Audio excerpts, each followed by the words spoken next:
नमस्कार.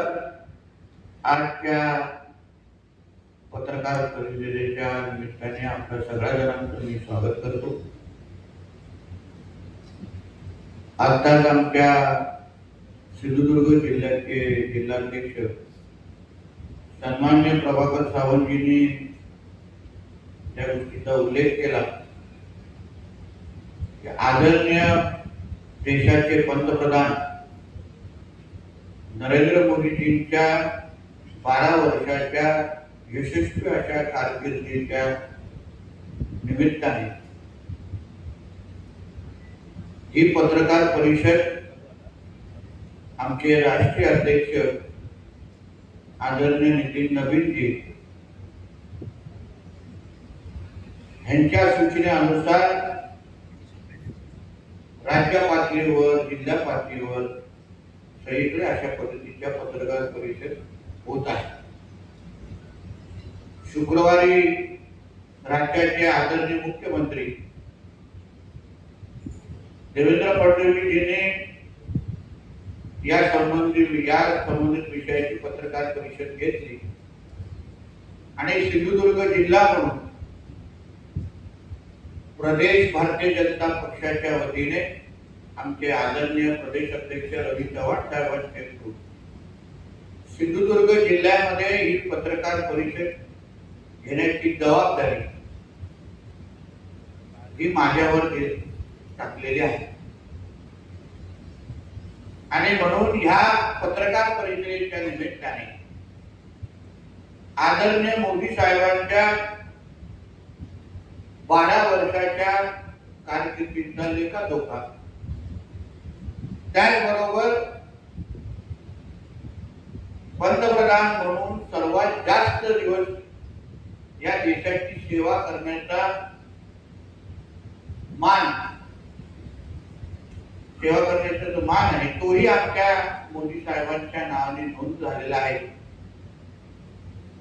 आणि म्हणून या निमित्ताने आपल्या माध्यमातून आदरणीय मोदी साहेबांच्या ह्या पूर्ण प्रवासाबद्दल, त्यांच्या विविध निर्णयाबद्दल असो, विविध एकत्रित वाटचालीबद्दल मी माहिती देण्याचा प्रयत्न करणार आहे. राज्याच्या मुख्यमंत्र्यांनी जे पत्रकार परिषदेमध्ये तसं म्हटलं तर सगळ्याच विषयावर प्रकाश टाकलेला आहे. म्हणजे आदरणीय मोदी साहेबांनी या 12 वर्षामध्ये या देशामध्ये देशाच्या विविध क्षेत्रामध्ये जी वाटचाल केली, जे निर्णय घेतले, जे परिवर्तन आणलं, त्या सगळ्याच बाबतीमध्ये मुख्यमंत्री साहेबांनी अतिशय विस्तृत पद्धतीने त्या पत्रकार परिषदेमध्ये माहिती दिलेली आहे. म्हणजे 2014च्या अगोदर आपला भारत देश आणि विविध क्षेत्रामध्ये या देशामध्ये झालेलं परिवर्तन ह्याचा अनुभव आपण पत्रकार असाल, राजकीय पक्षाचे कार्यकर्ते असाल, उद्योजक असाल, पण त्याच्या अगोदर या देशाचे नागरिक म्हणून आपल्याला निश्चित पद्धतीने फरक जाणवला असेल. आम्ही अभिमानाने ज्या गोष्टी बोलतो ते उल्लेख करतो की आमचा हा देश, भारत देश, हिंदुस्थान, ज्या देशामध्ये 90% हिंदू समाज राहतो, या देशाला आपण हिंदू राष्ट्र म्हणून त्याचा उल्लेख करतो. मी माझ्या पत्रकार परिषदेतून या एका विषयावर प्रकाश टाकण्याचा प्रयत्न करणार आहे की ज्या देशामध्ये 2014च्या अगोदर घर से कहो हम हिंदू है हे बोलायला ज्या गोष्टी आपल्याला भीती वाटायची, कुठलाही आपले सणासुदीवर सर्रास पद्धतीने बंदी घातली जायची, हिंदू म्हणून ओळख आपण सांगायची का, याही बाबतीमध्ये चर्चा व्हायची, भीती पसरायची. 2014च्या अगोदर जो काँग्रेसच्या काळामध्ये आपण पाहिला, अनुभवला आणि त्याचं विश्लेषण करण्याच्या बाबतीमध्ये अगर आपण कोणाला विचारलं तर 2014च्या अगोदरचा भारत हा तुष्टीकरण आणि लागून चालन करणारा भारत देश म्हणून इथे ओळखला जाईल. देशातल्या अल्पसंख्याकांना केंद्रित करणारा राजकारण, प्रशासन, निर्णय हे एवढेच विषय आमच्या देशामध्ये प्रामुख्याने होय. कुठल्याही सरकारी योजना तयार करत असताना आपली जी तुष्टीकरणाचं राजकारण, अल्पसंख्याक वोट बँक ह्याला आपण प्रोटेक्ट कसं करायचं, ह्याला आपण सुरक्षित कसं ठेवायचं, एवढं एकमेव काम अगोदरच्या काँग्रेस सरकारच्या वतीने होत असताना आपल्याला दिसाय. म्हणजे अतिरेकी कारवाया बघा, काश्मीरची परिस्थिती बघा, मंदिरांच्या अवतीभोवती राम मंदिरचा विषय असो किंवा देशातला राहणारा हिंदू समाज स्वतःला जे असुरक्षिततेची जी भावना 2014च्या अगोदर जे त्यांच्या मनामध्ये असायची त्या बाबतीचे असंख्य उदाहरणं, अनुभव आपल्याला ह्या निमित्ताने ऐकायलाही मिळतील आणि आपल्याला अनुभवायलाही.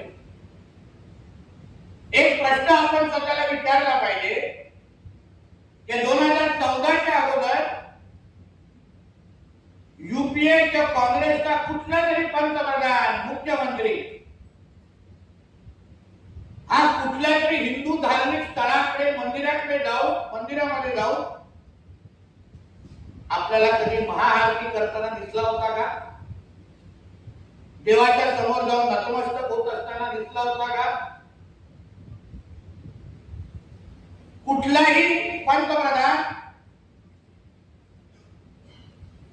डोक्यावर टिळक लावण्याच्या अगोदर 2 वेळा विचार करायचा त्याच्या 14च्या अगोदर. या सगळ्या मध्ये बदल, परिवर्तन समाजामध्ये हिंदू समाजाला केंद्रबिंदू ठेवून देशाचं राजकारण, देशाचं सरकार, देशाचे सरकार निर्णय घेऊ शकतात हे उत्तम उदाहरण किंवा हे आदरणीय मोदी साहेबांच्या कारकिर्दीचे पासून दिसायला लागलं, अनुभवायला लागलं. हे माझ्या दृष्टिकोनातून हा अत्यंत महत्वाचा विषय आहे. आज 14च्या नंतर झालेले प्रत्येक निर्णयामध्ये तुम्ही पहा, आतापर्यंत जो बहुसंख्य असलेला आपल्या देशामध्ये असलेला हिंदू समाज ज्याच्याकडे कोण पाहायचं नाही, त्याला केंद्रबिंदू ठेवून कोण निर्णय घ्यायचा नाही, देश, धर्म या तिन्ही मुद्द्याला कोणाला हात लावायची पण भीती वाटायची. हिंदू समाजाच्या जवळ आम्ही गेलो तर असलेली आमच्या वोट बँक पॉलिटिक्सला धक्का लागू शकतो. हा 2014च्या अगोदरचा असलेल्या काँग्रेस सरकारचा केंद्रबिंदू होता. मग वक्फ सारखे कायदे, त्याच्यामध्ये हिंदू समाजाच्या असलेल्या हक्काची जमिनी ज्या पद्धतीने त्यांच्याकडून काढून घेतल्या गेल्या, वक्फ सारख्या कायद्यामध्ये असे काही अमेंडमेंट आणले गेले यूपीए सरकारच्या माध्यमातून, ज्याच्यामुळे असलेल्या हिंदू समाजाच्या जमिनी हे त्यांना न विचारता, त्यांची सहमती नसताना पण ही वक्फची जमीन आहे हे सांगून लँड जिहादच्या नावाने त्यांच्याकडून काढून गेलं. अशा पद्धतीचे असंख्य निर्णय 2014च्या अगोदर होत असताना आपल्याला दिसलेले आहे. म्हणून 2014 ते आतापर्यंत जी आदरणीय मोदी साहेबांनी एक कळवळ हिंदुत्वादी विचाराचे आणि राष्ट्रसंघ परिवाराच्या म्हणजे पार्श्वभूमी असलेले एक स्वयंसेवक जेव्हा देशाच्या मुख्य स्थानी जेव्हा नेतृत्व करतो तेव्हा राष्ट्र प्रथम या भूमिकेला नजरेसमोर ठेवून आणि हिंदू हित की जो बात करेगा वही देश में राज करेगा हा मुद्दा नजरेसमोर ठेवून 2014 पासूनची वाटचाल ही आपल्या सगळ्यांच्या दृष्टिकोनातून एक हिंदू म्हणून ही अत्यंत महत्वाची ठरलेली आहे. आतापर्यंत जे काही निर्णय आदरणीय मोदी साहेबांच्या कारकिर्दीमध्ये 12 वर्षामध्ये झाले, वर्षानुवर्ष अयोध्यामध्ये राम मंदिर होणार हा जो काही मुद्दा वर्षानुवर्ष आपण फक्त ऐकायचो, पण आदरणीय मोदी साहेबांनी वारंवार आपल्या भाषणांमध्ये, पत्रकार परिषदेमध्ये, इंटरव्ह्यूमध्ये की राम मंदिर हा विषय आमच्यासाठी निवडणुकीचा मुद्दा नाही, हा एक आस्थेचा विषय आहे आणि म्हणून कुठल्याही निवडणुकीच्या नजरेसमोर न ठेवता जो वर्षानुवर्ष प्रलंबित असलेला जो कोर्टामध्ये जो केस होती, देशामध्ये कुठलाही छोटी मोठी पण दंगल घडली नाही आणि आज अयोध्यामध्ये भव्य राम मंदिर उभं राहिलेलं आहे आणि प्रत्येक हिंदू समाजाला अभिमान वाटेल आता राम मंदिराचं दर्शन आणि राम लल्लाकडे जाऊन आपण आशीर्वाद घेण्याची संधी आपल्या प्रत्येकाला चालून आलेली आहे. त्याचबरोबर काशी विश्वनाथ मंदिर असो, कॉरिडोर असो, उज्जैनचा महाकालेश्वर असो, असे असंख्य महत्वाची धर्मस्थळ त्यांचा विकास करून धार्मिक पर्यटन आणि आपल्यासाठी जे आस्थेचे विषय आहेत त्यांना आदरणीय मोदी साहेबांच्या ह्या 12 वर्षाच्या कारकिर्दीमध्ये त्या धर्मस्थळांना विकसित करून आज जगाच्या पाठीवर त्या धर्मस्थळांचे नाव व्हावं, जगाच्या पाठीत कानोकोपऱ्यातून लोक आज तिथे येतात, आशीर्वाद घेतात. अशा पद्धतीचा त्या धर्मस्थळांचा विकास आदरणीय मोदी साहेबांच्या 12 वर्षाच्या कारकिर्दीमध्ये आपल्याला अनुभव याला भेटलेला आहे. असंख्य महत्वाचे कायदे ज्याच्यामुळे आपले देवस्थान, आपली धर्मस्थळ हे सुरक्षित असली पाहिजे, सुरक्षित राहिली पाहिजे, या दृष्टिकोनातून असंख्य महत्वाचे निर्णय, धोरणात्मक निर्णय आदरणीय मोदी साहेबांनी या 12 वर्षांमध्ये त्यांच्या कारकिर्दीमध्ये घेऊन दाखवलेला आहे. 14च्या अगोदरचा जो वक्फ कायद्याचा उल्लेख मी तुमच्या समोर केला, या 12 वर्षाच्या कारकिर्दीमध्ये असंख्य हिंदू समाजाला त्यांच्या हक्काच्या जमिनी परत एकदा करून देण्याचं पुण्य काम हे आदरणीय मोदी साहेबांच्या कारकिर्दीमध्ये त्या कायद्यामध्ये अमेंडमेंट करून आपण करून दाखवलेले आहे. आता जे काही जमिनी जे हिंदू समाजाचे आहेत ते कोणच वक्फची भीती दाखवून बळकावून घेऊ शकत नाही, लँड जिहादच्या नावाने त्यांच्याकडून घेऊ शकत नाही, अशी ताकद या देशातल्या हिंदू समाजाला या आमच्या एनडीए प्रणित मोदी साहेबांच्या नेतृत्वात असलेल्या सरकारने मिळवून दिलेली आहे. मिळून दिलेले आहेत. अशा पद्धतीचे महत्वाकांक्षी निर्णय ज्याच्यामुळे हिंदू समाजाला खऱ्या अर्थाने ताकद देण्याचं काम आदरणीय मोदी साहेबांनी गेल्या 12 वर्षापासून केलेलं आहे. आज देशाचे पंतप्रधान ज्या ज्या राज्यात जातात, जो प्रवास करतात, मग आंतरराष्ट्रीय पातळीवर असेल ते देशाच्या कुठल्याही राज्यामध्ये असेल, आमच्या देशाचा पंतप्रधान स्वतः हिंदू असल्याची ओळख पुसत लपून ठेवत नाही आणि गर्वाने जाऊन त्या मंदिरात पूजा करत असताना आपल्याला दिसतात. हा फरक 2014च्या नंतर आपल्याला सगळ्यांना अनुभवायला भेटलेला. फक्त देशामध्ये नाही, पण आंतरराष्ट्रीय पातळीवर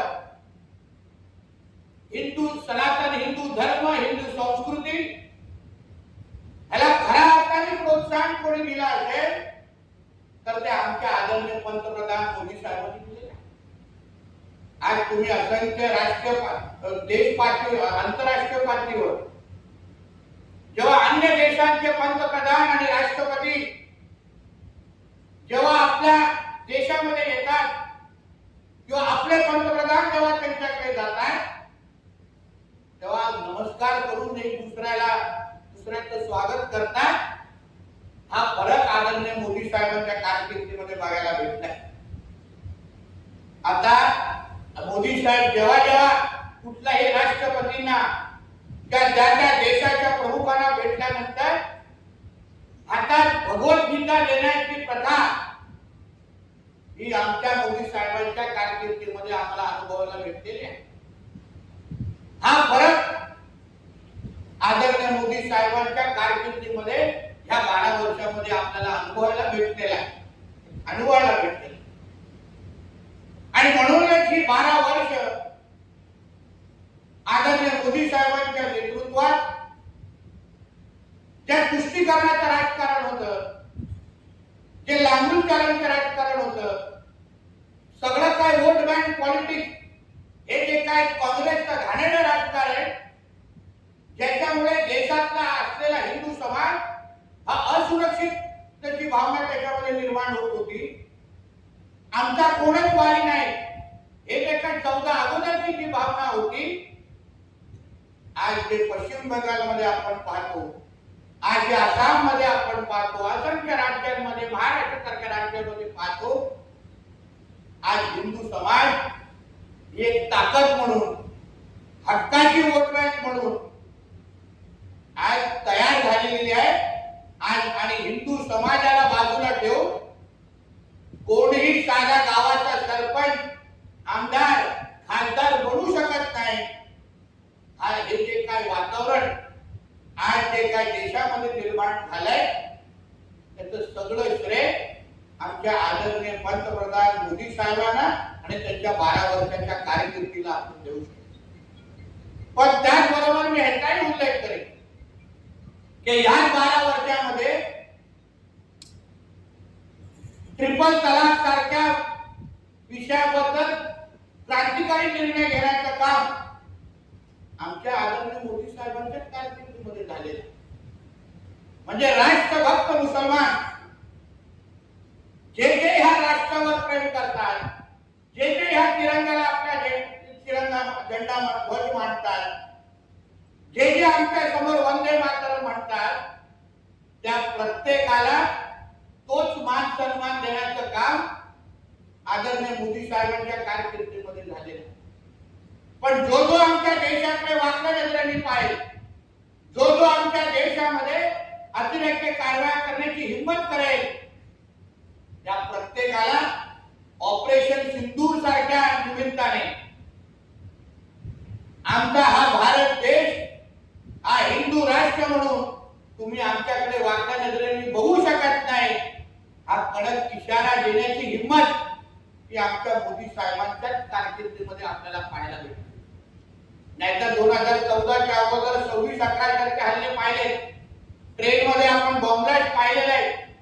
तेव्हाचं जो काँग्रेसचं सरकार ज्या पद्धतीने अतिरेक्यांच्या समोर, पाकिस्तानच्या समोर ज्या पद्धतीने लोटांगण घालायचे, कुठलाही अतिरेकी हल्ला झाल्यानंतर काँग्रेसच्या कुठल्याही पंतप्रधानांना, काँग्रेसच्या कुठल्याही सरकारला कधीही पाकिस्तानला जाब विचारण्याची हिंमत व्हायची नाही. पण आज 2014च्या नंतर पाकिस्तान असो की कुठलेही जिहादी मानसिकतेचे कुठलीही संघटना असो, अतिरेकी संघटना असो, त्या प्रत्येकाला ह्याची जाणीव झाली आहे की भारताचे पंतप्रधान आदरणीय मोदी साहेब असल्यामुळे कोणीही आमच्या या भारताकडे, हिंदुस्थानाकडे, हिंदू राष्ट्राकडे वाकड्या नजरेने पाहू शकत नाही.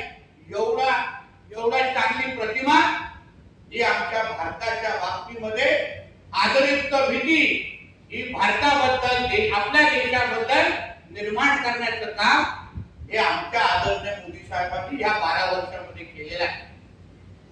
आणि म्हणूनच आज त्यांच्या 12 वर्षाच्या कारकिर्दीमध्ये विकासाचे असंख्य निर्णय त्यांनी घेतलेले आहेत, ज्याच्यामध्ये प्रत्येक क्षेत्रामध्ये आज आपला भारत देश आज अर्थव्यवस्थेच्या यादीमध्ये, महासत्तेच्या यादीमध्ये आज अमेरिका, चीन आणि भारत या पहिल्या 3 क्रमांकावर आणण्याचं काम ज्या आदरणीय मोदी साहेबांनी केलेलं आहे. पण ते करत असताना त्यांनी जे काही तुष्टीकरण आणि लागून चालण्याचं जे राजकारण होतं, घाणेरं अल्पसंख्याक केंद्रित जे वोट बँकचं राजकारण होतं, त्याला बाजूला सारून खऱ्या अर्थाने भगवाला मान सन्मान देण्याचं काम हे आमच्या आदरणीय मोदी साहेबांच्या नेतृत्वात गेल्या 12 वर्ष आपल्याला अनुभवायला भेटलेला. आणि म्हणून या त्यांच्या 12 वर्षाच्या ह्या पूर्ण प्रवासाचा लेखाजोखा घेत असताना, विकास करत असताना सुरक्षित आपल्या देशामध्ये असणं,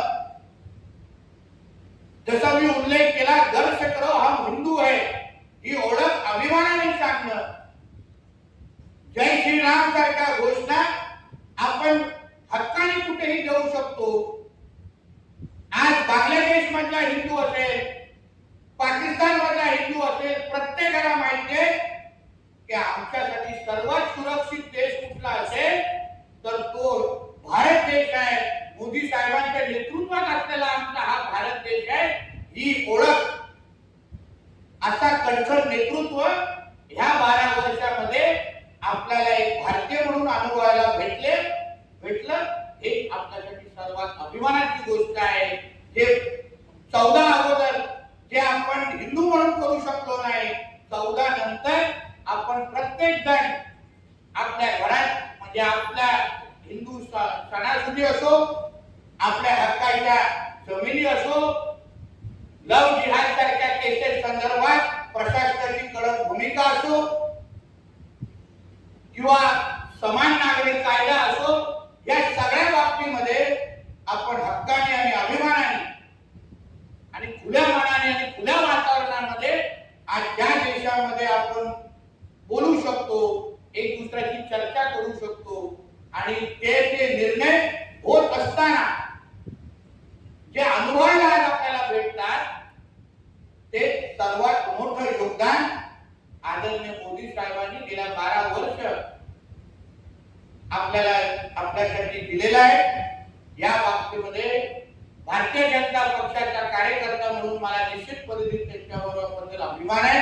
पण एक हिंदू म्हणून माझ्या देशाच्या पंतप्रधानांनी माझ्या देशाला एक सुरक्षित देश, सर्वात जास्त सुरक्षित देश कुठला असेल तो आमचा भारत देश आहे, ही जी खऱ्या अर्थाने ओळख मिळवून दिली त्या आदरणीय पंतप्रधान मोदी साहेबांना आमच्या सिंधुदुर्गच्या वतीने मी मनापासून त्यांचं अभिनंदन करतो.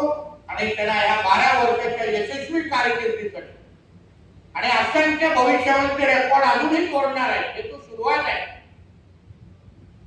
देणूंना मागे टाकलं आहे, पण प्रत्येक क्षेत्रामध्ये आपल्या भारत देशाला अग्रेसर देश आणि एक क्रमांकावर ठेवण्याचं काम आमचे मोदी साहेब त्यांच्या नेतृत्वात आणि त्यांचं पूर्ण केंद्र सरकार निश्चित पद्धतीने ठेवेल, हा विश्वास या निमित्ताने व्यक्त करतो. इथेच थांबतो. धन्यवाद. आपले काही या संबंधित प्रश्न असतील विचार.